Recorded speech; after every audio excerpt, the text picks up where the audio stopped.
So hello everyone, welcome you all to this new video. So as already told you that I was going to re-upload the videos of digital communication which was there in your fifth sem. Okay, so I have already uploaded the three videos from module one, which is based on the properties of Hilbert transform, definition of Hilbert transform, and some standard functions. And along with that, I've discussed some of the linear modulation schemes and canonical representation of band pass signals. All these videos are covered regarded to these topics in the first three videos of this playlist. Okay, so please go and watch that, it is available.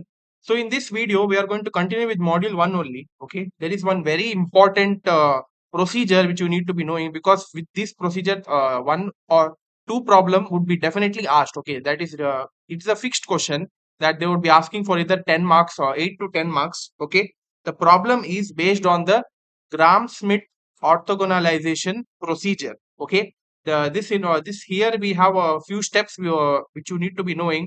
Okay, so that we are going to discuss now in this video. In this full video we are just going to discuss about the complete construction of Gram-Schmidt orthogonalization graphs using this procedure, which involves the following steps. Okay, first let us see the Gram-Schmidt orthogonalization procedure introduction part. Okay, the geometric representation of energy signals will be given by Gram-Schmidt orthogonalization procedure. So with this, with the help of this procedure, a complete orthonormal set of basis functions could be derived. Okay, here in this our goal is to find the complete orthonormal set of basis functions given on the standard unit graphs. Okay, so to proceed with this formulation in this procedure, first we have a set of M energy signals. Okay, they would be giving you a set of energy signals in the particular question of this procedure, which is denoted by S1 of t. Okay, signal 1 with respect to time, S2 of t, it goes on up till Sm of t. Okay, so the first basis function for S1 of t, that is for first signal, is defined by, okay, for S1 of t we should be finding the orthonormal basis function, that is phi 1 of t. Okay, for that, how it is defined by, it is defined by the formula phi 1 of t is equal to S1 of t divided by square root of E1. Okay, so this is the energy signal divided by the energy provided. Okay, that is square root, it's given by square root of E1. Okay, of the signal S1 of t. So this is for the first orthonormal basis function phi 1 of t, where E1 is the energy of the signal S1 of t, which I have already told you. Okay, then we have S1 of t. From this formula only we could be finding the value of S1 of t directly, that is S1 of t is equal to root E1 into phi 1 of t by getting cross multiplied. Okay, so S1 of t is equal to S11 into phi 1 of t. Okay, where this S11, the coefficient S11 here is equal to root E1. Okay, so this coefficient is equal to the square root of the energy signal, and phi 1 of t has the unit energy. Okay, so since phi 1 of t has the unit energy, then we can see this with the integration, that integration of 0 to t phi 1 square of t dt is equal to 1, since it has a unit energy. Okay, so these are the things which you need to be remembering during the first step of the execution of the uh, to find the orthonormal basis function. Okay, next is using the signal S2 of t, we define the coefficient S21. Okay, S2 of t is the second signal which they would be providing in the graph. Okay, using that second signal, okay, energy signal, we should be defining the coefficient S21. Okay, and S21 here it is given by S21 formula is this here.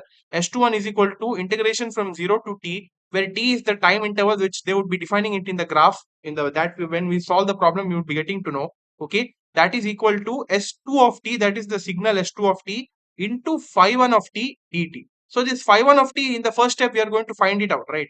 Using that phi 1 of t, you should be substituting here in this equation, and then find the value of the coefficient S21 which is required for the calculation of the second basis function phi 2 of t.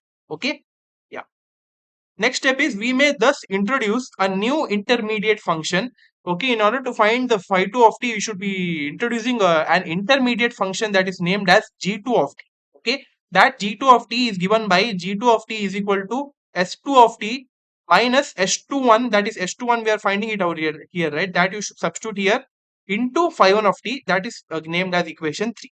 Okay, So after putting this, we would be getting the value of g2 of t, right? That g2 of t is orthogonal to phi 1 of t over the interval from 0 to t, where we would be getting one small time interval.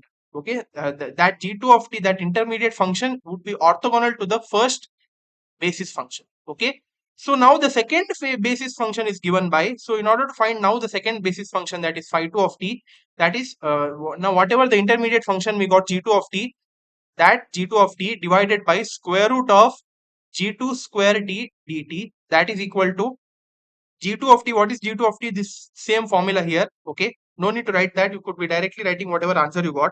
Okay, s2 of t minus s21 into phi 1 of t divided by square root of e2 minus s21 the whole square. Okay, so in this way we could be finding the second orthonormal basis function phi 2 of t using this equation. Okay, where E2 is the energy of the signal S2 of t. Okay, we readily see that with this unit function. Okay, then so that's why from above we have, from above these conditions you will be getting one more condition, that is uh, integration from 0 to t phi 1 of t into phi 2 of t is equal to 0. Okay, that is to say, because phi 1 of t and phi 2 of t form an orthonormal pair as required. So whenever we have any unit energy here for both the orthonormal basis functions, so we could be getting this integration part, that is integration from 0 to t. If we multiply both the orthonormal basis functions, that is first two, that is phi 1 of t into phi 2 of t dt, that if we take its integration, we would be getting always equal to 0. So this indicates that these two orthonormal basis functions form an orthonormal pair. Okay, if you want to form it as an orthonormal pair, then their integration with respect to time should be equal to 0. Okay, so continuing the procedure to find next the third orthonormal pair is required. Okay, continuing the procedure in this manner, we may in general define gi of t, that is the intermediate function. Okay, so how we put here the value of g2 of t, that is to find the second intermediate function with respect, in order to find the second basis function, right? So in order to in general, if you want to define any intermediate function, it is given by gi of t is equal to si of t minus summation of j equal to 1 to I minus 1 sij into phi j of t. Okay, so this equation, using this equation only, we have got here, if you observe this carefully, this equation, that is this part and this part. Okay, so here in place of I, what we have here, we have 2 here, right? So si of t, again it is s2 of t minus sij, that is s21 into phi 1 of t. What is I value here? 2, and j value here is 1, so that's why we would be getting here s21 into phi 1 of t. Okay, using this we could be, in general, we could define the intermediate function. Okay, where the coefficients of Sij is defined by Sij is equal to integration from 0 to t Si of t into phi j of t dt, where j varies from 1 to I minus 1. Okay, so in this way we could be we could be defining the general coefficients, that is Sij, as using this formula. Okay, yeah. For I equal to 1, the function gi of t reduces to Si of t. This one point you need to be remembering. Okay, given the gi of t, the set of basis function is defined by phi j of t. Okay, using the intermediate function, we could be defining the orthonormal basis function in this form, that is phi j of t is equal to gi of t divided by square root of gi square of t dt, where j varies from 1 to n. Okay, which form an orthonormal set.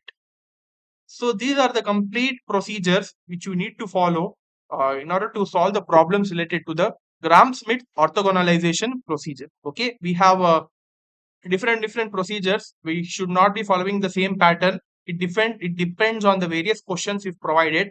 So we are going to see some of the questions in the upcoming videos. Okay, one question in one video we are going to do at a time. Okay, so this video was just to introduce the concept of Gram-Schmidt orthogonalization procedure. So if when you do the problem, you would be analyzing and understanding it very well. It is very easy. You would be understanding it very easily. Okay, so these are some of the steps in order to find the different orthonormal basis functions. Okay, provided that they would be giving you number of graphs in the question. Based on the number, if they give 4 signal graphs, okay, we should be finding 4 orthonormal basis functions, and goes on. Okay. So this was the complete procedure, guys. Hope you understood something. And if you did not understand while solving the problems, you will definitely understand it. Okay. So that's all for this video, guys. Hope you understood something. And like, share, subscribe to our channel if you are interested in these upcoming contents. Do support us, guys. Do share these kind of videos with your friends, relatives, and all. And thank you, guys. We'll see you in the next video. Thank you.